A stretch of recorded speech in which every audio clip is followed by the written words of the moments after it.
नमस्कार, आप देख रहे हैं सी न्यूज भारत और मैं हूं आपके साथ अंजलि शुक्ला। उत्तर प्रदेश के मुख्यमंत्री योगी आदित्यनाथ ने शनिवार को आजमगढ़ दौरे के दौरान विकास, पर्यावरण संरक्षण और ग्रामीण सशक्तिकरण का संदेश दिया। मुख्यमंत्री का आगमन महाराजा सुहेलदेव राज्य विश्वविद्यालय परिसर में हुआ, जहां जनप्रतिनिधियों और प्रशासनिक अधिकारियों ने उनका स्वागत किया। मुख्यमंत्री योगी आदित्यनाथ के आजमगढ़ पहुंचने पर मंडलायुक्त, डीआईजी, जिलाधिकारी, एसएसपी सहित जनप्रतिनिधियों ने उनका शिष्टाचार स्वागत एवं अभिनंदन किया। इस दौरान मुख्यमंत्री ने एक पेड़ मां के नाम अभियान के अंतर्गत वृक्षारोपण कर पर्यावरण संरक्षण और जन जागरूकता का संदेश दिया। मुख्यमंत्री ने विभिन्न विभागों द्वारा लगाए गए प्रदर्शनी स्टॉलों का भी अवलोकन किया और केंद्र तथा प्रदेश सरकार की जन कल्याणकारी योजनाओं एवं नवाचारों की जानकारी प्राप्त की। राष्ट्रीय ग्रामीण आजीविका मिशन के अंतर्गत संचालित गोधन संकल्प पहल को मुख्यमंत्री ने विशेष रूप से सराहा। उन्होंने कहा कि गोबर से वर्मी कंपोस्ट तैयार कर ग्रामीण अर्थव्यवस्था को नई दिशा दी जा रही है। इस पहल से महिला सशक्तिकरण, पर्यावरण संरक्षण और रोजगार सृजन को बढ़ावा मिल रहा है। निराश्रित गोवंश आश्रय स्थलों के माध्यम से ग्रामीण महिलाओं के लिए आत्मनिर्भरता के नए अवसर तैयार हो रहे हैं। मुख्यमंत्री ने आजमगढ़ के प्रसिद्ध ओडीओपी उत्पादों, ब्लैक पॉटरी और रेशमी साड़ी की भी सराहना की। उन्होंने कहा कि स्थानीय उत्पादों को बढ़ावा देकर क्षेत्रीय कारीगरों और उद्यमी को नई पहचान मिल रही है। कार्यक्रम के दौरान मुख्यमंत्री ने आजमगढ़ सदर और मुबारकपुर विधानसभा क्षेत्रों से संबंधित 955 करोड़ रुपए से अधिक लागत की 39 विकास परियोजनाओं का लोकार्पण और शिलान्यास किया। इन परियोजनाओं को जिले के विकास और आधारभूत ढांचे को मजबूत करने की दिशा में महत्वपूर्ण कदम माना जा रहा है। सियावर रामचंद्र भगवान की, सियावर रामचंद्र भगवान की, पवन सुत हनुमान की, पवन सुत हनुमान की, बाबा भंवरनाथ की, बाबा भंवरनाथ की। नमः पार्वती पतिये हर हर। मुबारकपुर के मेरे सभी उपस्थित बहनों और भाइयों, मैं सबसे पहले बाबा भंवरनाथ की इस पावन धरा को, जिस धरा ने संतों, ऋषियों, मुनियों की साधना से पवित्र होकर के हर काल खंड में देश को एक नई दिशा दी है,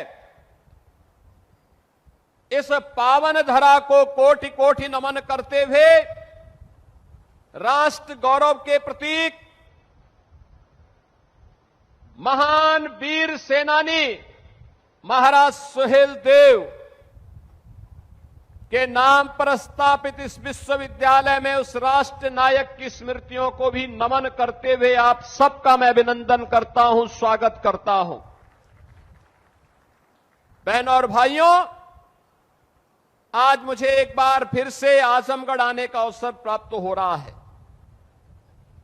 मैं सोचता हूं कि आजमगढ़, जिसका अपना गौरवशाली इतिहास रहा हो, ऋषि मुनियों की साधना से पवित्र हुआ हो, साहित्यिक साधना का केंद्र बिंदु रहा हो, देश की आजादी के आंदोलन में बढ़ चढ़ करके भाग लेकर के देश को स्वतंत्र कराने का एक जज्बा जिस जनपद के अंदर रहा हो, वह जनपद जहां पे हस्तशिल्प है, जहां कारीगर है, अन्नदाता किसान है, ऊर्जावान युवा है, वह जनपद पहचान के लिए क्यों मोहताज हुआ है? उस जनपद के सामने पहचान का संकट क्यों खड़ा हुआ? और बहनों और भाइयों, वही प्रश्न लेकर के मैं बार बार आता हूं आजमगढ़, क्योंकि ये पीड़ा केवल आजमगढ़ की पीड़ा नहीं, हम सब की भी पीड़ा है। जिन्होंने हमें बांटा था, जिन्होंने हम सबको विभाजित किया था, लेकिन बार बार वे लोग आपका समर्थन भी पाते थे, लेकिन वे आपके हितैषी नहीं थे।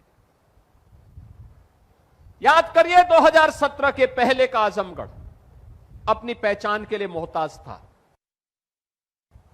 तब यहां न विश्वविद्यालय था, न पूर्वांचल एक्सप्रेस वे था, न एयरपोर्ट ठीक ढंग से काम कर पा रहा था, न हरिहरपुर में संगीत महाविद्यालय था, तब आजमगढ़ की साड़ी को भी कोई मंच नहीं मिल पा रहा था और मुबारकपुर के ब्लैक पॉटरी के लिए भी कोई स्थान नहीं था। मैं मंच पर आने के पहले एक एग्जीबिशन का निरीक्षण कर रहा था मंत्रियों के साथ में।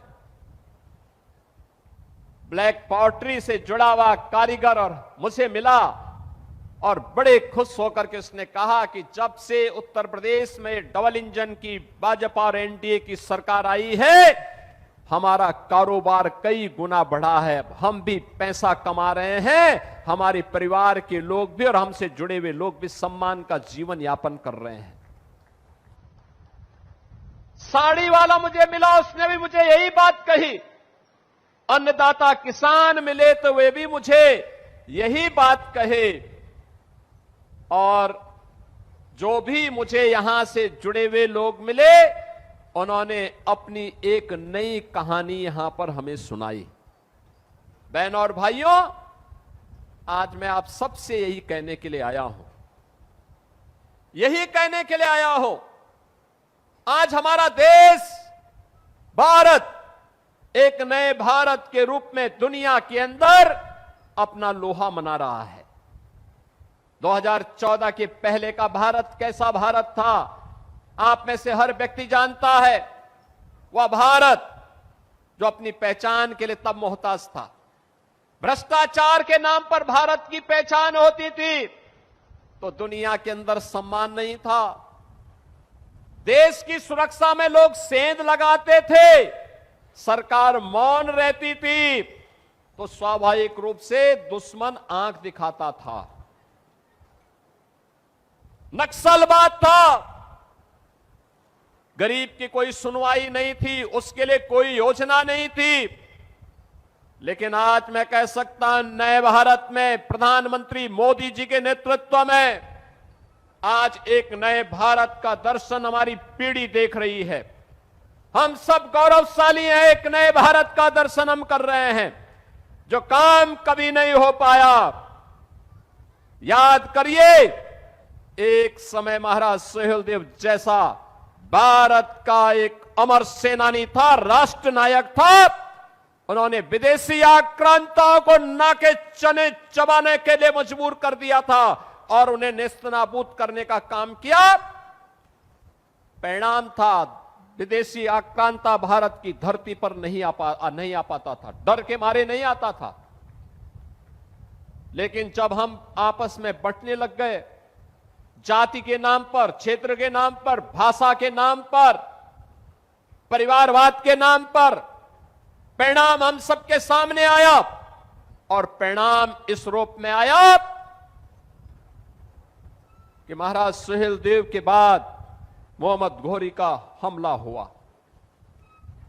महाराजा पृथ्वीराज चौहान ने एक बार नहीं 17 बार उस कायर आक्रांता को परास्त किया। वो हर बार माफी मांगता था, लेकिन एक बार चूक हुई, धोखे से पृथ्वीराज चौहान को उसने बंधक बना दिया, कैद कर दिया, अपने साथ लेकर के गया और फिर उसने जो व्यवहार महाराज पृथ्वीराज चौहान के साथ किया, ये इतिहास हम सबके सामने है।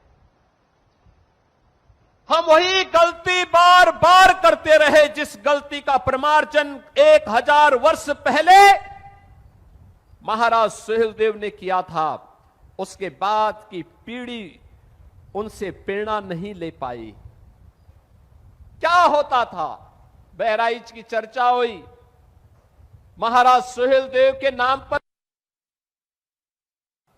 आयोजन वहां पर आक्रांता सालार मसूद के नाम पर होता था, गाजी मियां के नाम पर होता था। हम लोगों ने कहा कि गाजी के नाम पर नहीं, महाराज सुहेलदेव के नाम पर आयोजन होने चाहिए। किसी विदेशी आक्रांता को सम्मान नहीं मिलना चाहिए।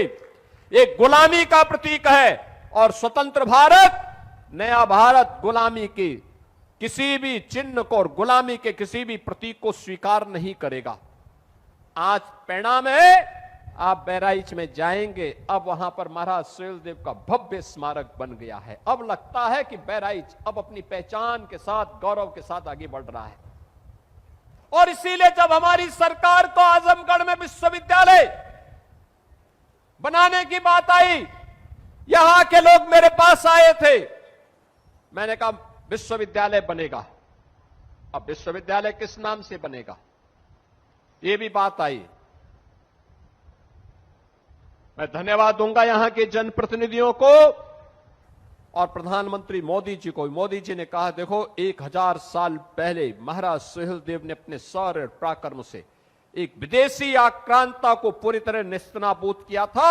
आजमगढ़ में अगर महाराज सुहेलदेव के नाम पर विश्वविद्यालय होगा तो अत्युत्तम होगा। और मुझे अच्छा लगा आज यहां पे महाराज सुहेलदेव जी के नाम पे इतना भव्य विश्वविद्यालय है तो उनके स्वारोही प्रतिमा भी लगेगी, भव्य प्रतिमा का स्थापना होगी यहां पे। बहनों और भाइयों, आप कहीं भी जाएंगे महाराज सुहेलदेव के नाम पर आपकी पहचान बनेगी, गौरव की अनुभूति होगी। आजमगढ़ में आज आपका एयरपोर्ट है, पूर्वांचल एक्सप्रेसवे है, वाराणसी, गोरखपुर, प्रयागराज, लखनऊ, कहीं भी जाना हो आपके लिए 4 लेन की कनेक्टिविटी है। याद रखना, जितनी तेज गति उतनी तेज प्रगति। प्रगति का आधार गति होती है। गति अगर स्पीड ही नहीं है तो विकास भी नहीं हो पाएगा। और यही स्थिति आज आप सबके लिए भी है, आजमगढ़ की प्रगति के लिए। आज ब्लैक पॉटरी को एक प्लेटफॉर्म मिला है 1 डिस्ट्रिक्ट 1 प्रोडक्ट के माध्यम से।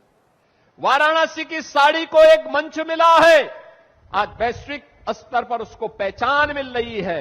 हरिहरपुर का संगीत घराना हिंदुस्तानी संगीत की, शास्त्रीय संगीत की परंपरा को फिर से एक मंच प्रदान कर रहा है।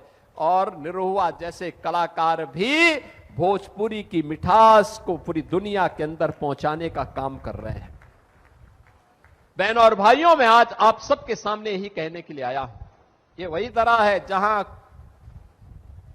वीर कुंवर सिंह ने 1857 में अंग्रेजों के छक्के छुड़ाने के काम किए थे।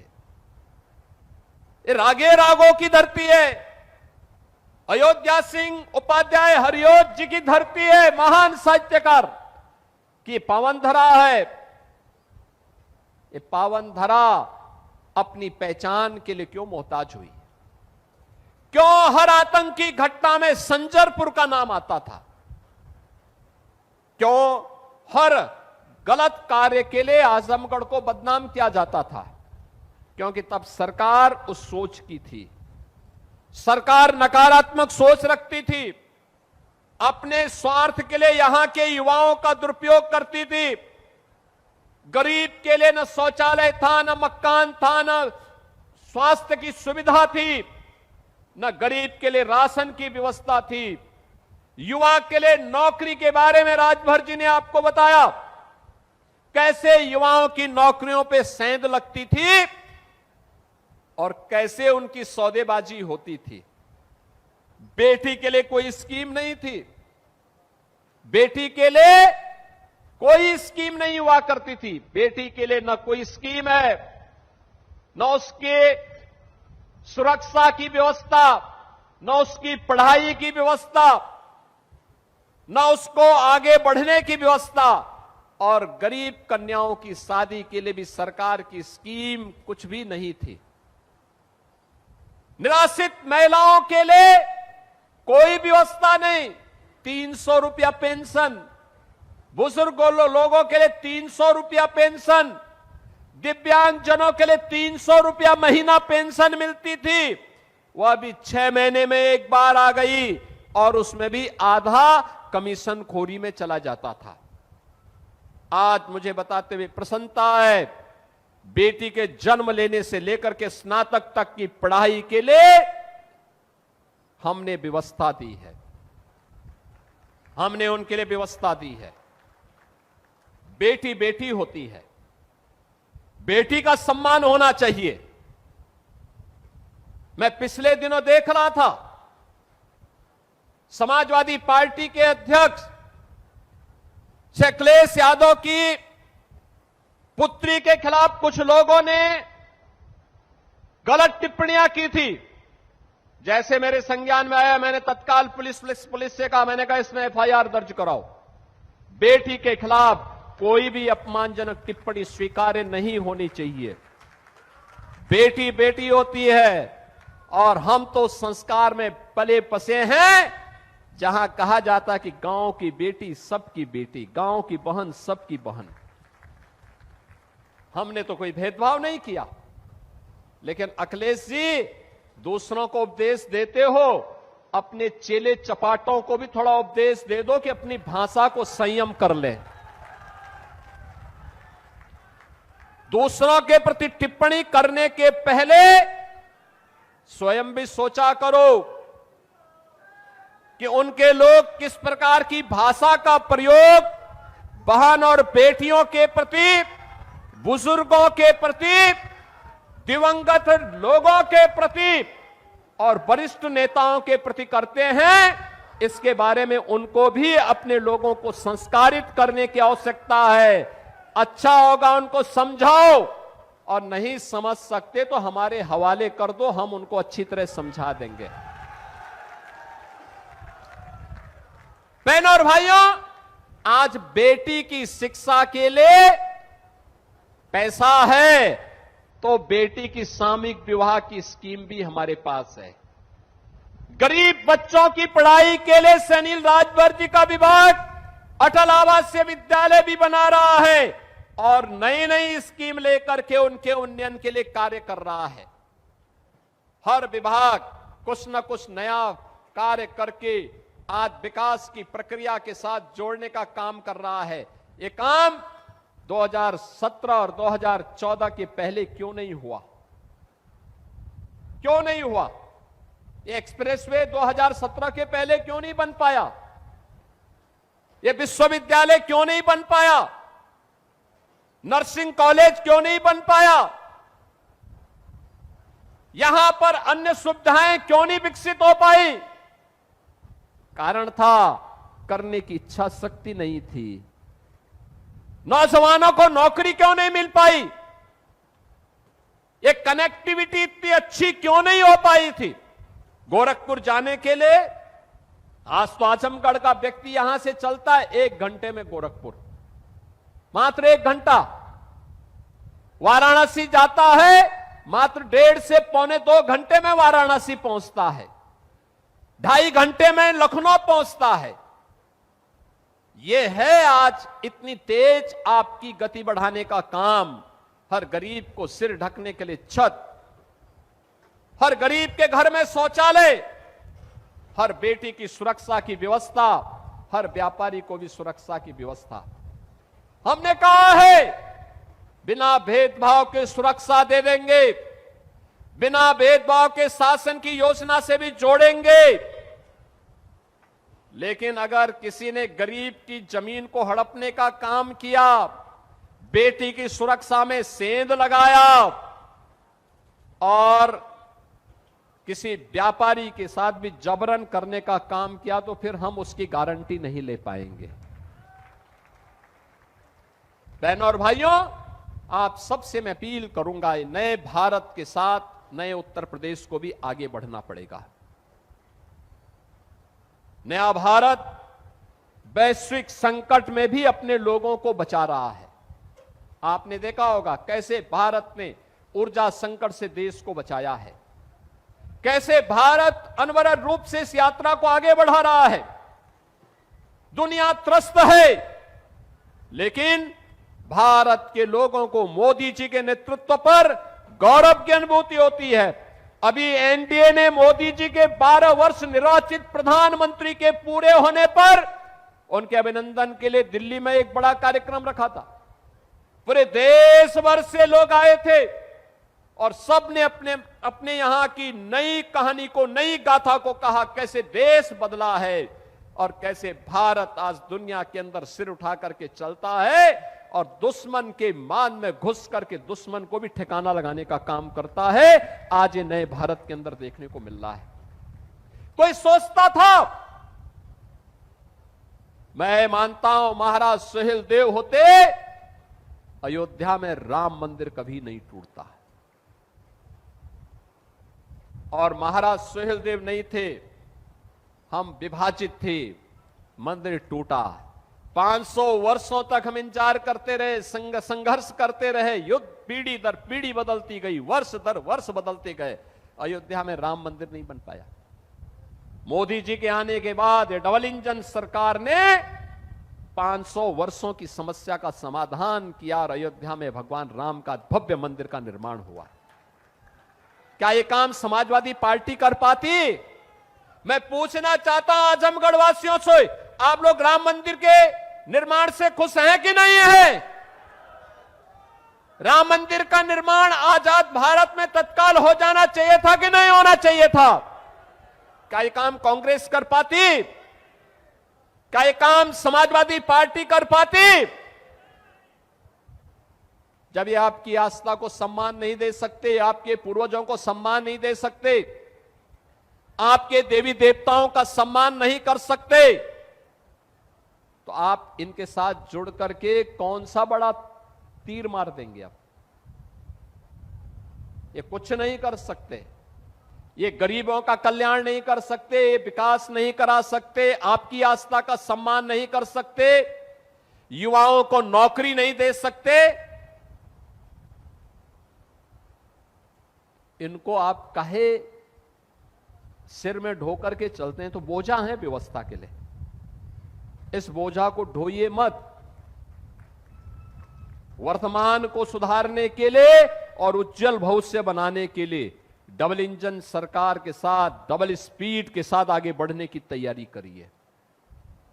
और उस स्पीड के लिए डबल इंजन की सरकार आपके बीच में है।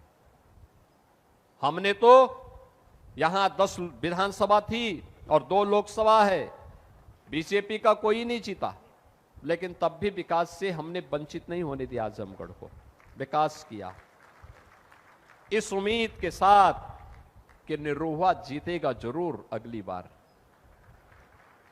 और निरुआ पिछली बार तो जीत गए थे। और मैं उनसे बार बार कहता हूं कि वे कुछ फिल्मों की शूटिंग यहां भी कर लिया करो, यहां भी कुछ फिल्मों की शूटिंग करो, कुछ यहां के नौजवानों को भी जोड़ो, उनको भी नया कलाकार बनाओ।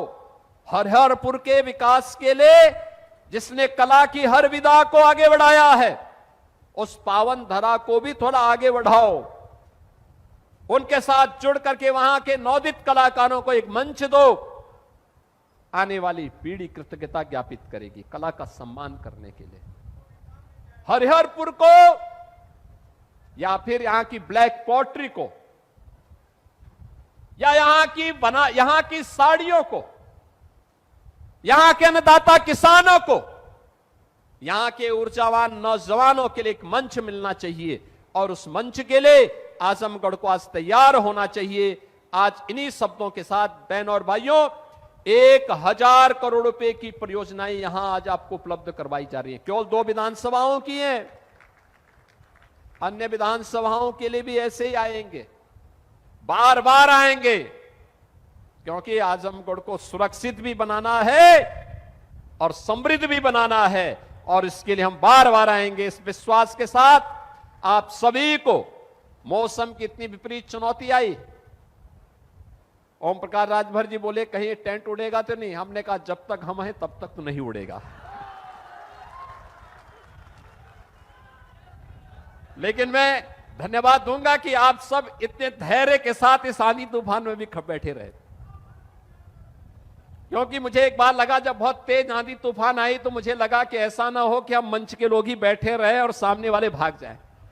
लेकिन आपने धैर्य से काम लिया कि सेना अडिग है तो सेनापति भी मजबूती के साथ लड़ेगा, मजबूती के साथ इस लड़ाई को आगे बढ़ाएगा। आजमगढ़ वासियों, मैं इसके लिए आप सबको हृदय से धन्यवाद देता हूं। 1000 करोड़ रुपए की इन परियोजनाओं के लिए इन दोनों विधानसभा क्षेत्र के सभी बंधु बांधवों को, सभी नागरिकों को हृदय से बधाई और मंगल में शुभकामनाएं व्यक्त करते हुए अपनी वाणी को विराम देता हूं। और प्रशासन से इस बारे में जरूर कहूंगा कि आजमगढ़ के लिए आजमगढ़ विकास प्राधिकरण के माध्यम से हमें पुरानी जो जेल है उस जेल को एक अच्छे कन्वेंशन सेंटर या किसी अच्छे केंद्र के रूप में आगे बनाने के लिए, बढ़ाने के लिए एक व्यापक कार्य योजना आगे देनी चाहिए। आप सबके प्रति मेरी शुभकामनाएं। आजमगढ़ से सी न्यूज संवाददाता भास्कर की रिपोर्ट। मुख्यमंत्री का यह दौरा विकास, पर्यावरण संरक्षण और ग्रामीण आत्मनिर्भरता के संदेश के साथ संपन्न हुआ। 955 करोड़ रुपए से अधिक की विकास परियोजनाओं की सौगात मिलने से आजमगढ़ के विकास को नई गति मिलने की उम्मीद जताई जा रही है। फिलहाल इस खबर में इतना ही। देश और दुनिया की तमाम बड़ी खबरों के लिए देखते रहें सी न्यूज भारत।